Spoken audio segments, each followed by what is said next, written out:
All right, so we are live. Thank you very much for joining us. For those that are just tuning in on Facebook and YouTube, this is Rebel One Live, where we're highlighting. This is our founder series, kicking it off. So the topic for today is thriving in crisis, and I would say that Ruben is working on a venture that is not only thriving itself, but helping other businesses really keep the lights open, keep the doors open and lights on as we're moving through this challenging time of social distancing and being forced to go completely virtual. And I've known Ruben for quite a bit, seen him hustling in the background, and he is no stranger to tough things. So thank you, Ruben, for joining us today. Thank you for having me. Yeah, so I'll kick it off. Ruben, can you share a little bit more about yourself, where you're from, and yeah, what is CASHDROP? Yeah, absolutely. So my name is Ruben Flores. I currently live in Chicago, but I was born and raised in Mexico, a city called named Guadalajara. And my background's a little non-traditional. My family moved to Milwaukee, Wisconsin when I was 13, and that's kind of where I grew up. I got to know a lot of people, in the service industry. A lot of my friends work for restaurants. It's a very service-driven town, so I kind of learned earlier on about the relationship that the service industry has with technology is not very good, and a lot of the challenges that they run into try to optimize their business and try to stay afloat, especially during times like these pandemics. Um, so I found early enough that I wanted to go into technology. When I was in high school, the iPhone was brand new; it was all the rage. Right before I graduated, actually, was when the App Store dropped. Right, so this idea that anybody could just pick up a laptop and start solving problems that could scale to millions of people overnight. It was something very appealing to me. And I figured that that's kind of what I wanted to dedicate my life to. When I was, right before I graduated high school, I realized actually that was undocumented. So I was top of my class. I had a lot of scholarships, but everything was vaporized, and I wasn't able to go to school. My girlfriend at the time went to public university, so I would just go to the cafeteria while she was going to class, and I was just determined not to become a statistical casualty. I figured that my parents sacrificed everything to get me where I was. That I just had to take a chance. I had absolutely nothing to lose, and we just lived in this time where I could just go on YouTube and literally ask any questions I could ever have, and I could learn. So that's what I did. Over a period of 6 months, I would just go to the cafeteria every day, determined to learn to just make something of myself. And I taught myself how to cook. I realized I was pretty good, and the rest is history. I've just been hustling ever since. I was able to, me and my girlfriend got married at 18. We've been happily married for 10 years. I was able to go to school, and it's just kind of unfolded from there. But I think that perspective has really helped shape my vision of how do we use technology to empower other entrepreneurs, and how do we keep pushing the ball rolling, especially when it comes to commerce, where we see the big opportunity. And that's kind of where the idea of cash drop, when I grew up in Mexico, every Saturday there was this traveling flea market that would congregate right outside my door in the entire neighborhood. So merchants from all over the state would just come that day on Saturday at like 4 in the morning. They would set up these makeshift tents, and then they would stay there till 4, and they would just sell, all kinds of stuff. So it's like the mall coming to you. And I've always been fascinated by that idea. But what really captivated me about that is that the merchants they would come, they would claim a little piece of land, and they would reinvent themselves all the time. There'd be people that try to sell shoes one weekend or food the next weekend, and they kept pivoting until they found something that worked. And then next thing you know, like they've been doing that for 30 years, right? So that's what really inspired me about Cash App. I kind of almost wanted to digitize that and make it a little bit easier for merchants to be able to sell, right? Like I have a lot of entrepreneur friends, and the barrier of entry is a little bit high. When you think about like, I know what I charge people to build them an app or a website so that they can get selling. And a lot of these people, are doing what I call DM commerce. Well, they'll just, instead of going to that, they'll just go on Instagram and say, hey, cash at me the money, DM me for sizes, right?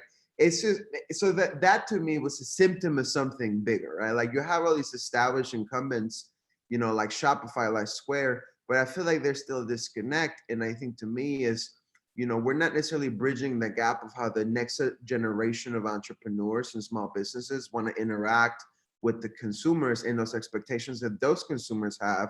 And how do we bridge those together and give that small merchant those high-tech solutions that are available only really to a McDonald's or a Starbucks or a big franchise, without them having to sacrifice 30% of every transaction, in commission. So there's a lot to unpack there, but that's kind of where we see the opportunity of just lowering the barrier of entry and giving small merchants access to high-tech solutions without them, having to end up giving away a majority of the revenue. And we'll get a little bit more into what CASHDROP does, but that's kind of the high-level overview. Awesome. And can you share a little bit more? I know you of how it started. I know you're from Wisconsin, and you talked about working with food trucks there, and the story of helping them gain more business. Right. And yeah. Yeah. So I had a lot of experience in payments just randomly. I was previously working in a different startup, and I kind of had a side partnership with a guy that was an event organizer. He had troubles with Eventbrite due to liquidity. He was throwing big events, so Eventbrite would hold the funds till after the event, and he wanted something that was, he could have access to the money a lot quicker. So we built him something using this Stripe SDK, and so I kind of had all this. We processed over $1 million really quickly, and that kind of helped kept me funded. But I didn't really want to ever do anything much with it. It was just an Eventbrite clone to me. So it's just that seed was planted there. But last summer, one of my buddies in Wisconsin actually opened the first food truck park in Wisconsin. So it's almost like a food hall, but instead of having indoor brick and mortars, they have a collection of food trucks, and then they have a sit-down area. They have a tavern. And so I kind of went, to see it. It's super popular now. And I'll never forget the owner, my good friend, who's also became my first angel investor in CASHDROP. He, the place is really crawling with people. And he says, look at all these food trucks, right? Like, look at all these people. Every food truck has 10, 15 people deep in line. And it's like, but look at their faces, right? Like, nobody wants to wait in line, right? You're seeing these. He felt that he was greeting his customers with friction, right? Having to force them to go. It's like, hey, welcome to our park. Waste 15 minutes of your life waiting in line, right? And you go, you wait in line, you pay, you kind of wait awkwardly again to the side for your food, and then you finally get your food, and then you can finally go sit down. So I just started kind of obsessing on, like, how do we make that experience better, right? Like, where we can create value from the consumer side, from the merchant side, and just create a better interaction.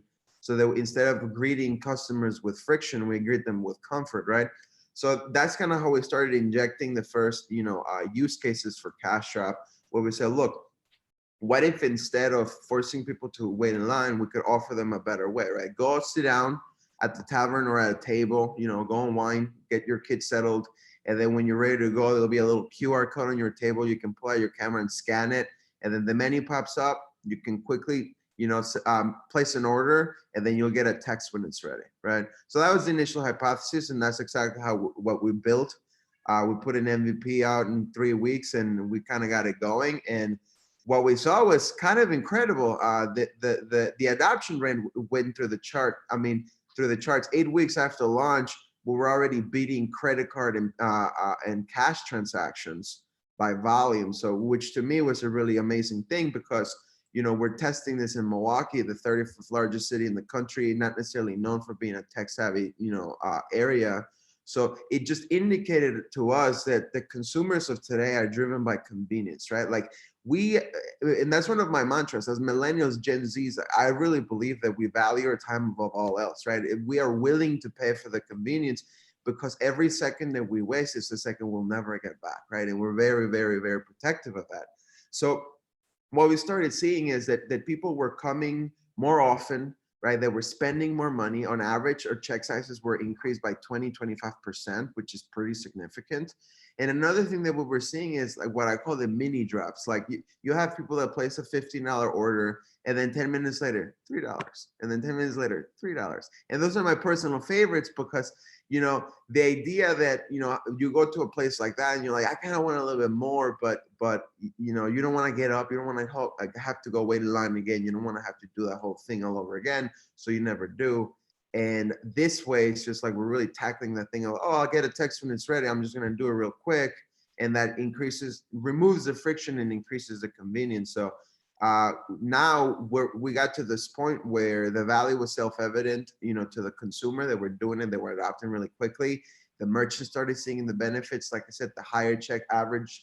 Also, another thing that they started seeing was like, well, you know, if we drive all of our consumers to use CASHDROP, or check sizes go up, but also maybe we can automate, you know, the cashier position at every truck because we have 3 staff at every truck and one of them just, their only job is to swipe cards, right?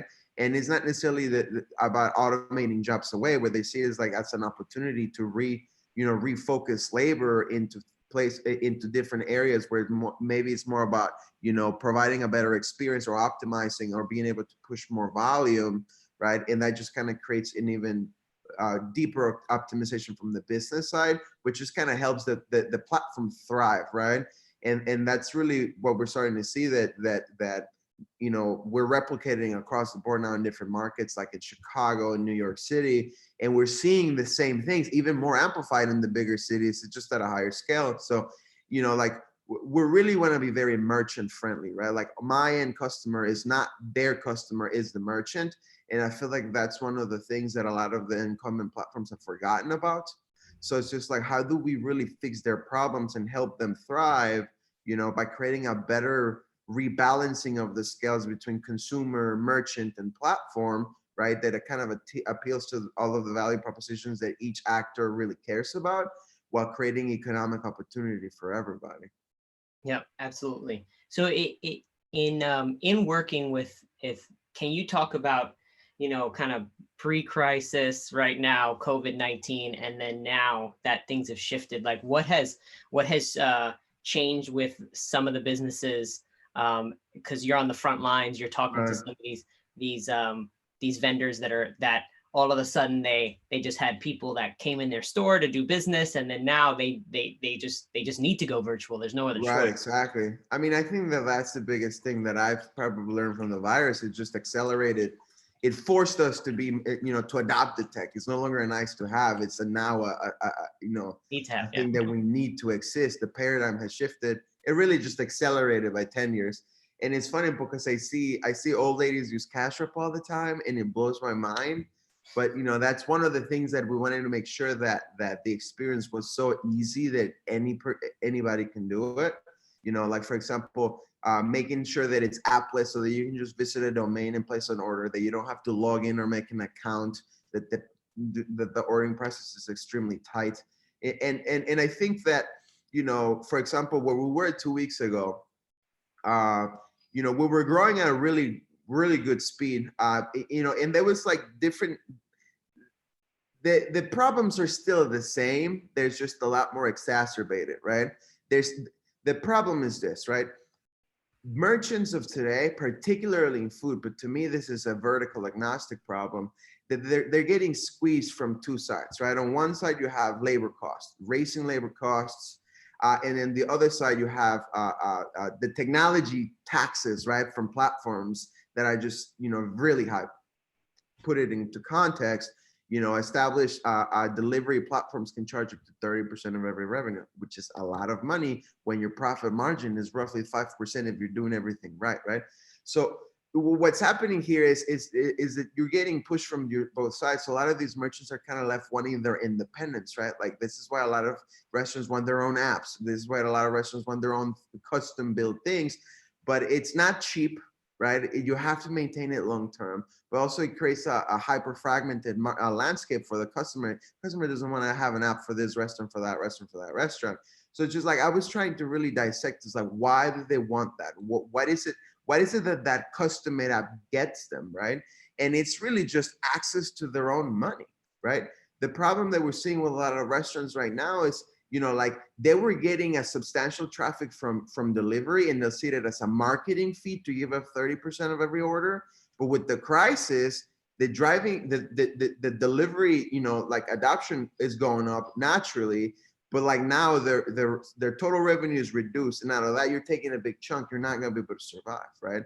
So that's where we really saw an opportunity for us to provide a better solution for them to say, look, CashDrop, for example, to give some context, so our platform doesn't charge any commissions to the merchant, right? The way that we monetize is by asking the consumer, would you be willing to have the convenience and not have to wait in line, get a text when everything is ready, and pay a tiny convenience fee, right? The consumer is already billed to paying these fees. You already pay when you order, pick up, delivery, no matter what. You're already paying these convenience fees. But what we really want to create is just a path for us to provide a service to the business, where we can slowly but surely start, capitalizing and collecting more and more and more of their total transaction flow. So when you add up all the microtransactions, even at a food truck, your ARR is extremely healthy. So, that is a massive value proposition to the merchants, right? Because they are pushing a service that provides the convenience that they need, particularly today in COVID, because you can do contactless ordering, all right? You just get the ticket, you make the order, you get them a text, and by the time that they get here, there's a little pickup window where they're with their order with the name of it. There's no contact, so that helps a lot.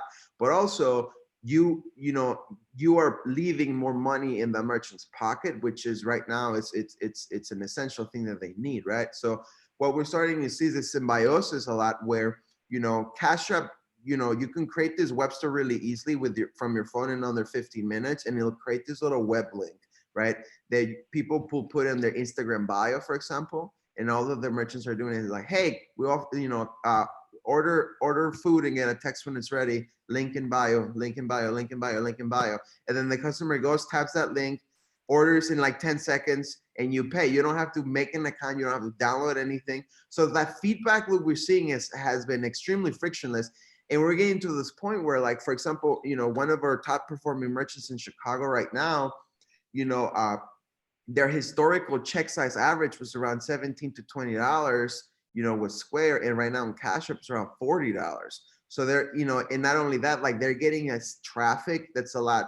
They're getting a lot of traffic where sometimes they have to even close early because they weren't fully staffed to support the traffic that they're able to drive, through that storefront. So, to us is, we have a microtransactions model, but when you start paving the way such that the merchant trusts you and depends on your service, and then you're starting to say, hey, we're actually taking over 50, 60, 70% of total revenue comes through our platform, right? Then you start monetizing as much of those transactions. But at the end of the day, the merchant does it willfully because they know that doing business with us means more money in their pocket, and that's really all that matters to them right now.